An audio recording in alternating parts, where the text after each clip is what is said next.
Salam uşaqlar, bu gün sizinlə maqnit sahəsi, amper qüvvəsi mövzusu ilə tanış olacağıq. Demək, ilk öncə başlayaq ki, sükunətdə bir yüklü zərrəcikdə sükunətdədir. O yüklü zərrəciyin ətrafında elektrik sahəsi yaranır. Digər bir yüklü zərrəcik götürək, bu hərəkət edir. Hərəkət edirsə onun ətrafında həm elektrik sahəsi, həm də maqnit sahəsi yaranacaq. Biz bilirdik ki, cərəyan yüklü zərrəciklərin nizamlı hərəkətidir də. Bu səbəbdən də hərəkət edirsə onun ətrafında maqnit sahəsi yaranır. Və məsələn, nümunə olaraq nə deyə bilərəm? Proton olsun və yaxud elektron olsun, fərqi yoxdur. Necə hərəkət etməsindən asılı olmayaraq öz ətrafına maqnit sahəsi yaranır bu qaydaya görə. Elektron və yaxud proton sükunətdə olanda isə ətrafında yalnız elektrik sahəsi yaranacaq. Bunu nəzərə alaq. Neytron istər sükunətdə olsun, istər hərəkətdə olsun, o öz ətrafında nə elektrik, nə də maqnit sahəsi yaratmayacaq. Uşaqlar, yadınıza gəlirsə, elektrik sahəsinin əsas xarakteristikası deyirdik ki, nə idi? İntensivliyi idi. Elə deyil. İndi keçək maqnit sahəsinə. Maqnit sahəsini xarakterizə edən əsas kəmiyyət isə maqnit induksiya vektorudur. B hərfi ilə işarə olunur. B bərabərdir. F amper bölək IL şəklindədir düsturu. Vahidinə gəldikdə Newton bölək amper vuraq metr olacaq. Biz də buna 1 Tesla deyəcəyik. Vektorial kəmiyyətdir. Və maqnit induksiya vektorunun istiqaməti sağ əl qaydası ilə və yaxud burğu qaydası ilə tapılır. İrəlilədikcə dəqiqələrdə onunla biz tanış olacağıq. Gəlin maqnitlərdən danışaq. Maqnitdə ümumiyyətlə hansı qütbləri var, nədir? Maqnitlər iki qütb olur həmişə. Şimal nos və cənub south. Qeyd edək şəkil olaraq. N, S şəklində və yaxud nal şəkilli maqnitlər olur. Yenə N qütbü, S qütbü və yaxud dairəvi də olur. Fərq yoxdur, çoxlu növləri vardır. Maqnitlərin, yəni eyni adlı qütblər bir-birini itələyəcək, əkslər isə bir-birini cəzb edəcək. Gəlin nümunə olaraq göstərək. NS, NS. N-lə S bir-birini cəzb və buna cəzb edən qüvvələr bir-birinə təbii ki, bərabərdir. Bir də bu şəkildə nümunə göstərək. SN. Görürük, S-lə S bir-birini itələdiyi üçün və bu qüvvələr, yəni maqnitlərin bu qütblər bir-birini itələmiş olacaqdır. Daha sonra bizə məsələn belə bir maqnit verir. NS qütbü maqnit verir. Deyir ki, bunu gəlin 3 yerə bölək, alınan maqnitlərin qütblərini göstərin. Uşaqlar, nə yadda saxlayacaqsınız? Bölünən maqnitin qütbləri necədirsə, alınan xırdalar da eyni şəkildə olur. Yəni, bura N, bura S. Bura N, S və yaxud N, S şəklində olacaq. Yəni, neçə yerə bölsək də böyük maqnitin kiçik versiyası alınacaqdır. Bunu mütləq yadda saxlayın, testlərdə qabağınıza çıxacaqdır. İndi maqnit qüvvə xətləri, yəni induksiya xətlərindən danışaq. O maqnit induksiya xətləri maqnitin xaricində N-dən isə, daxilində isə S-dən N-ə gəlir. Gəlin, bunu da bu şəkildə təsəvvür edək. Aha. Məsələn, bura N-dir, bura S-dir. Baxın, N-dən çıxır, S-ə doğru. N-dən çıxır, S-ə doğru. Daxilində isə S-dən N-ə doğru gələcəkdir. Bu da belə. Bir də maqnitlərdə də, yəni qütblər arasında bir cins, bir də qeyri-bir cins maqnit sahəsi olur. Orada da necə intensivlikdə olduğu kimi burada da var. Gəlin onu da təsəvvür edək. Bura N olsun, burada S olsun. Bu şəkildə bir cins bir-birinə paralel xətlər yerləşir. Bu şəkildə. Burada nöqtələr qeyd edə bilərik. 1, 2, 3 belə. Fərq etməz. Bütün nöqtə bir cins olduğuna görə maqnit induksiyaları bir-birinə bərabərdir. Aha. Bir də var qeyri-bir cins. Gəlin onu da çəkək. Bu N qütbümüz. Bu da S qütbümüz. Getdikcə biz xətlərin sıxlaşdığını müşahidə edirik. Baxın, bu şəkildə. Tamam. Oxları belə qoyduq. Məsələn, 1, 2 və 3 olsun. Sıxlaşan yerdə intensivlik xətlərində olduğu kimi eyni. Sıxlaşan yerdə böyüyür. Yəni, B3 böyük olacaq B2-dən, o da böyük olacaq B1-dən. Bunu da yadda saxlayır uşaqlar, çünki testlərdə qabağımıza tez-tez çıxır. İndi gəlin deyək, bu maqnit induksiya xətlərindən danışdıq. Maqnit induksiya xətlərinin istiqaməti maqnit əqrəbinə əsasən təyin olunur. Maqnit əqrəbinin sxematik işarəsini çəkək. Maqnit əqrəbi. Baxın, bu şəkildədir. Maqnit əqrəbində SN qütbləri olur və maqnit əqrəbində yadda saxlayırıq ki, induksiya xətləri S-dən N-ə doğru gedir. Məsələn, mənə belə bir maqnit sahəsi verəcək. Bu bizim B xətlərimizdir. Biz bilirik ki, xətlər çıxan yer N, daxil olan yer S olur. Məsələn, mən əqrəbi, məsələn, bu formada əlimdən tutmuşam bu şəkildə. Mən əlimi çəkən kimi N qütbü S tərəfi, S qütbü də N-i cəzb edəcək. Yəni, mənim, baxın, olacaq bu şəkildə.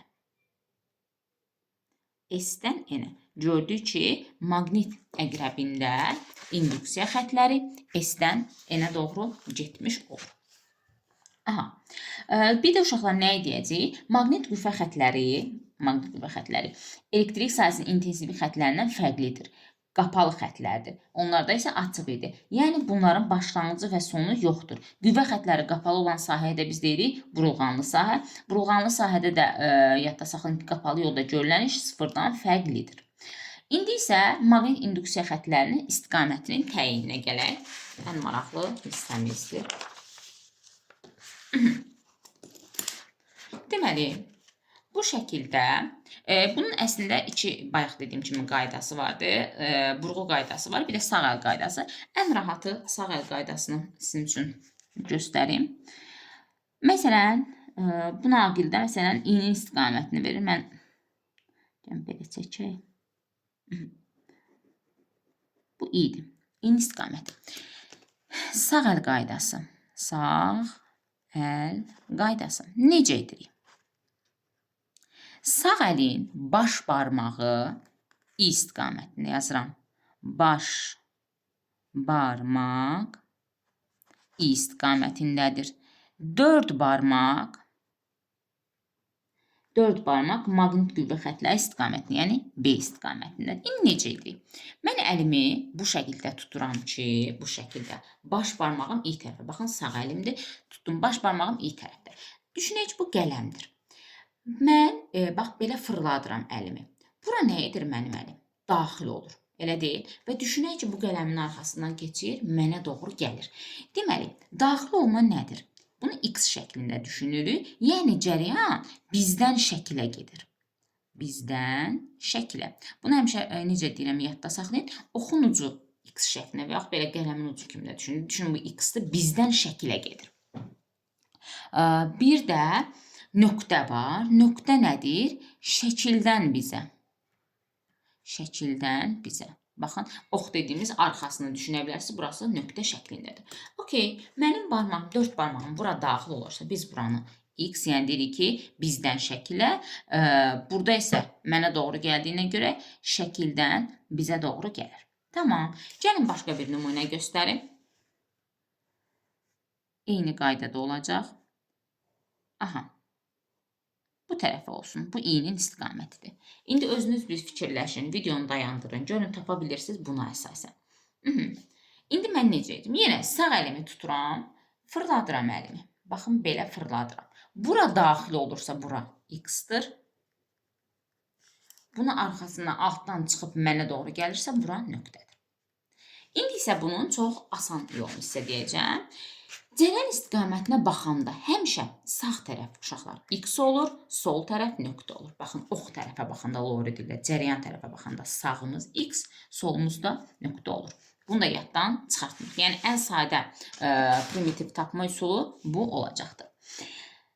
Sonra bir də bu düz cəryanlı naqildən ki danışdıq, onun ətrafında maqnit sahəsinin induksiyasının belə bir düsturu var. B bərabərdir mü 0 i bölək 2πr. Yəni, məsafə ilə asıllıq düsturudur.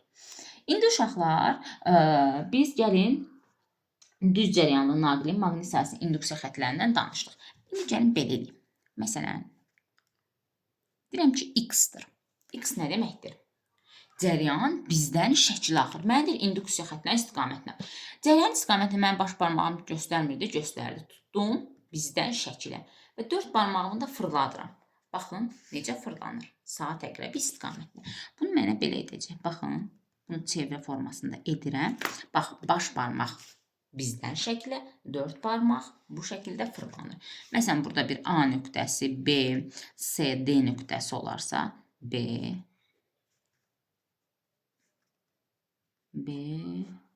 induksiya vektorlarının istiqamətini göstərir. Bir də nöqtə olaraq göstərir uşaqlar. Nöqtə. Cəryan şəkildən bizə axır. Bax, baş barmaq bizə baxır. Görürük. Baxın, 4 barmağın saat əqrəbinin əksinə fırlanır. Yenə bunu bu şəkildə qırıq-qırıq xətlərlə göstərdik. A, B, C, D şəklində. Artıq bu şəkildə saat əqrəbinin əksinə doğru gedəcək. Bunlar hamısı induksiya vektorunun istiqamətidir. Bunun da lori dildə deyə bilərəm ki, x gördüksə, saat əqrəbi istiqamətində.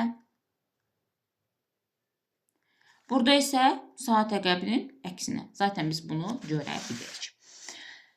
Bir də uşaqlar, nə deyəcəm, dairəvi naqillər var. Məsələn, bu şəkildə.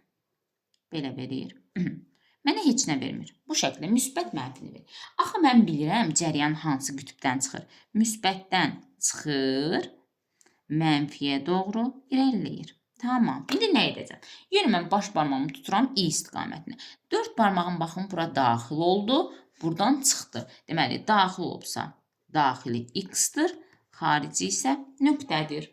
İndi bunu bir də bu versiyada çəkək.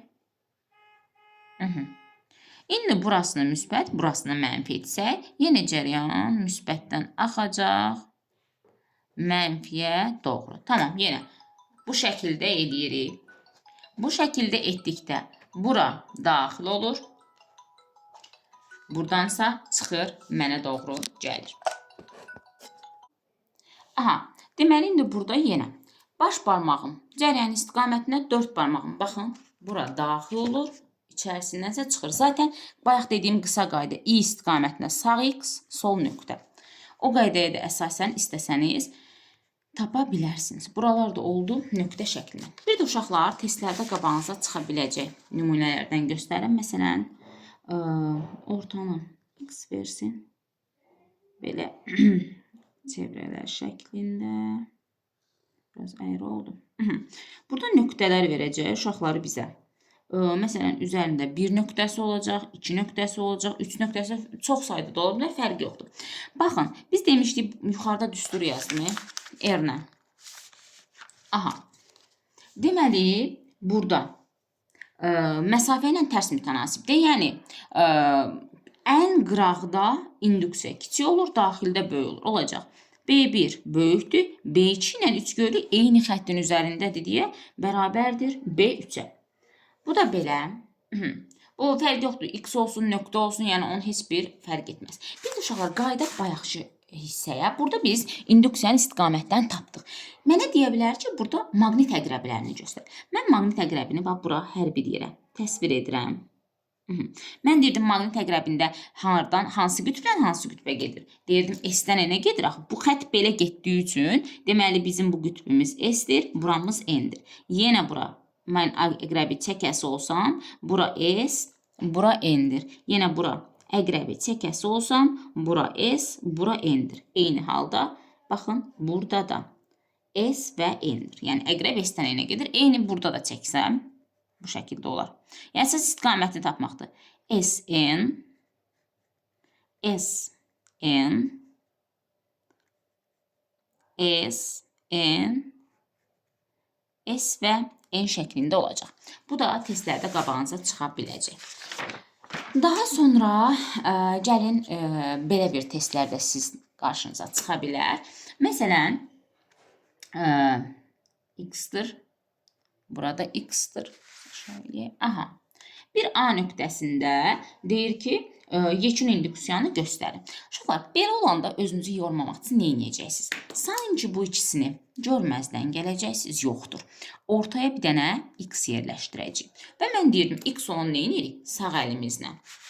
bizdən şəklə 4 barmaq saat əqrəbi istiqamətində eləsəm, baxın bunu belə çevir eləsək, A nöqtəsində B olacaq bu şəkildə. Tamam. Yəni ikisini də əslində əvəzləsə də yenə eyni şey alınacaq. Sadəcə bu qısa qaydadır. Bunun iki dənəsi eyni olanda bu qaydadan istifadə edilir. Amma əgər birini x, digərini nöqtə verirsə artıq işlər dəyişir. Burada mən heç nə edə bilmərəm. İkisini də tapıb əvəzləyicini göstərməliyəm. Deməli, nə edəcəm? Burada deyirəm saat əqrəbi istiqamətindədir. Yenə bu şəkildə çəkirəm. Aha. Məsələn, A nöqtəsində, biraz A-nı yekə yazaq ki, hər ikisinə düşürəm. A nöqtəsinə baxın, bu gəlir. A nöqtəsində gedir bura. Bu B. B1 deyək də buna. B1 olsun. İndi bunun da ətrafında dızaq çevrələrimizi. Tamam. Bu da dedik, saat əqrəbinin əksinə fırlanır daxı. Baxın, gəlir. Belə. Bu da oldu mu? B2. Oldu. Bu ikisinin əvəzləyici hansı istiqamətdə olacaq? Baxın, B yekun olacaq bu istiqamətdə. Bu da sizə testlərdə qabağınıza çıxa biləcək bir məsələ növüdür. İndi artıq gəlirik amper qüvvəsinə. Amper qüvvəsi. Nədir amper qüvvəsi? Maqnit sahəsi tərəfindən cərəyanlı naqilə təsir edən qüvvəyə amper qüvvəsi deyilir. F amper bərabərdir B, I, L sinus alfa şəklindədir. Uşaqlar, burada indi xüsusi hallarımız olacaq. Burada bir də nə yadda saxlayın? Sinus alfa, yəni alfa bucağı maqnit induksiya vektoru ilə B ilə L arasındakı bucaqdır. Məsələn, bir naqil götürək, cərəyanlı naqilimizi. Məsələn, i'miz olsun bu tərəfə. Belə, buradan bu naqilin uzunluğu olacaq təbii ki. Bunun içərisindən keçir və B xətləri, məsələn, çoxlu B xətləri keçir. Baxın, bunlar arasındakı bucaq, məsələn, B ilə bu naqilin, bu B-dir, bu da naqildir. Bunların arasındakı bucaq olacaq, bu sinus alfa. İncən xüsusi hallarla tanış olaq. Bu hallar, burada xüsusi sözlər var, diqqətli olacaqsınız. Alfa 0 dərəcə və yaxud alfa 180 dərəcə verərsə və yaxud fərq etməz. Desək ki, cərəyanlı naqil maqnit sahəsinə paralel, yəni maqnit induksiya xətləri istiqamətinə və yaxud əksinə fərq etməz. Paralel daxil olursa, sinus alfa 0-da və yaxud 0 aldığına görə paralel sözünü gördüsə F amper 0. Yəni, mənə desə F amper B-dən, I-dən, L-dən necə asılıdır? Deyirik ki, 0-a bərabərdir. Bir də deyə bilər ki, alfa 90 dərəcədir. Yəni, induksiya xətlərinə cərəyanlı naqil 90 dərəcəli bucaq altında daxil olmuşdur. Bu şəkildədir.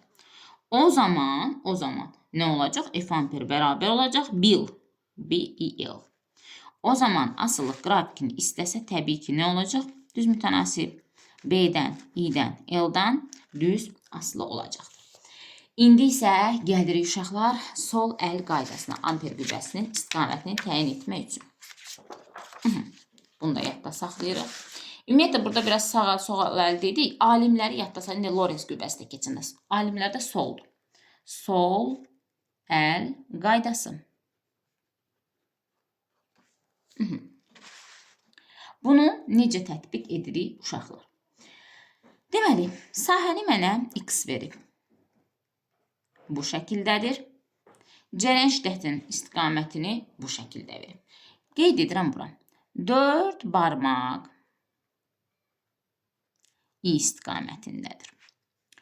Əgər sahəmiz x-dırsa, əl açıq. Açıq yazıram bura, əslində açıq. Yəni, sahə x olandadır. Yaxşı, sahəmiz x, yəni bu şəkildə olarsa belədir. Nöqtə olarsa, bir də açıq bilsiz nədir? Budur. Yəni, açıq budur. Yəni, əlin içi mənə baxırdır. Sol əldən söhbət edir. Nöqtə olarsa, əl bağlı. Bağlı bilsiz nədir uşaqlar? Bu deyil, bağlı budur. Əlin üstü mənə. Baxın, nöqtədirsə budur, x-dırsa budur. Sol əldən söhbət gedir. Və bu zaman açılmış, 90 dərəcə açılmış baş barmaq F amper. Bu qədər sadə. Gəlin öyrəndiyimizi tətbiq edir. X-də əlim açıq, 4 barmaq cərəyan istiqamətinə, baş barmaq amper qüvvəsi. Deməli, F amperimiz oldu bu şəkildə. Gəlin birini də göstərək, siz də özünüzü yoxlayın. Cərəyan istiqaməti bu şəkildədir. Nə edəcəyik? X-dır. Əlimiz açıq. 4 barmaq cəryan, 90 dərəcə açılmış baş barmaq amper qüvvəsi istiqamətindədir. İndi gəl nöqtə şəklində təsəvvür edək. Belə. Yenə əl bağlı budur, 4 barmaq cəryan, baş barmaq amper. Bu şəkildə. Ümid edirəm ki, bunu öyrəndik. Bir də uşaqlar məsələlərdə bu qədər sadədən başqa bir də necə düşər? Bayaq bu maqnitləri çəkdim 2 qütüblü. N və S qütüblü. Belə verəcək sənə. Deyəcək, bu B xətləri. Bu xətlər heç vermir, sən özün bilməlisən. Deyirsən ki, məsələn, deyir ki, bizdə, məsələn, amper qüvvəsi H tərəfə gedəcək. Bu B xətlərimizdir. Biz nə etməliyik?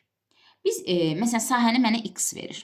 Deyir ki, cəryan bizdən şəklədir. Cəryan bizdən şəkləsə 4 barmağım şəklə doğru getmək. Və bu B xətlərini vermir, mən özüm tapacam. Mən eləməliyəm, B xətləri ovucuma daxil olsun. Görməyiniz üçün bunu belə fırladıram. Bax, B xətləri ovucuma daxil olur. Görürsünüz, bax, bu oxlar B xətləridir, uşaqlar. Ovucuma daxil olur. 90 dərəcə açılmış baş barmaq hansı istiqamətdə gedir? Baxın. Aşağı istiqamətdə, baxın. Belə.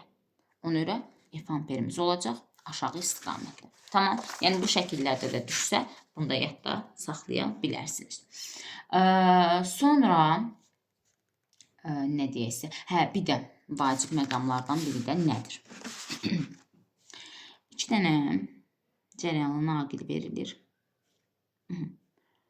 Bunlar əgər eyni istiqamətdə ola bilər, bir də əks ola bilər. I1, I2. Eyni istiqamətdədirsə bir-birini eyni qüvvələrlə cəzb edir. Yox, əks istiqamətdədirlərsə, məsələn, biri yuxarıdır, I1, digər üzü aşağıdır, I2. Bunlar isə bir-birini F qüvvələri ilə itələyəcəkdir. Və yaxud bunu bu şəkildə də göstərə bilərik. X, 2 dənə X-dirsə cəzb edir. 2 dənə nöqtədirsə cəzb edir. 1 nöqtə 1 X-dirsə itələyir. Bunu bir də sistem şəklində baxaq. Məsələn, yuxarıda X, aşağıda nöqtə, burada X deyir, əvəzdir. Məsələn, birinciyə təsirini əvəzləyici. X-dan nöqtə bir-birini itələdi. X-la X bir-birini cəzb etdi. Bu ikisinin əvəzləyici belə olacaq. Tamam, bunlar X-la nöqtə bir-birini itələdi. Bunun əvəzləyicisi bu şəkildə. İtələdiyi üçün bunun əvəzləyicisi bu şəkildə oldu. Daha sonra uşaqlar bu maddələrin maqnit xəstələrindən danışaq. Maqnit nüfuzluğu var. Mü bərabərdir. B bölək. B0 şəklindədir. Vahidi yoxdur. Maqnit nüfuzluğu adsız kəmiyyətdir. Yalnız maddənin növündən asılıdır. Maqnit xəstələrinə görə də maddələr paramaqnitlər, diamaqnitlər, bir də feromaqnitlərə bölünür. Paramaqnitlər maqnit nüfuzluğu belə deyək, birdən böyük olan maddələrdir. Məsələn, alüminiumdur və s. Diamaqnit, bir də bu paramaqnitlər dedik ki, müsü birdən cüzi böyük olan maddələrdir. Diamaqnitlər vahiddən, yəni birdən kiçik olan maddələrdir. Bunlar diamaqnitlər. Bir də məsələn argentin olar nümunə. Feromaqnitlər isə maqnit nüfuzluğu birdən çox böyük olan maddələrdir. Və buna məsələn dəmir, nikel, kobalt və s. nümunə göstərə bilərik. Və feromaqnitlər kristal maddələrdir. Bir də feromaqnitlərin elə bir temperaturu var ki, biz onlar hər bir temperatura qədər qızdıranda, yəni ona küri nöqtəsi, küri temperaturu deyirlər. Orada o artıq feromaqnitin xassəsini itirərək keçir paramaqnitə. Bunu da məsələn nümunə olacaq. Sizə məsələn deyəcək hər hansı bir maddəsi məsələn 650 dərəcə Selsidir. Elə ataq hər hansı bir maddə. Bunun üstünə 273 gələcək. Bu qiymətdən, yəni 923-dən yuxarı qiymətdə bu artıq feromaqnit xəstəsinə malik deyil. Amma bundan aşağı qiymətdə feromaqnit xəstəsinə malik olacaqdır. Bu qədər.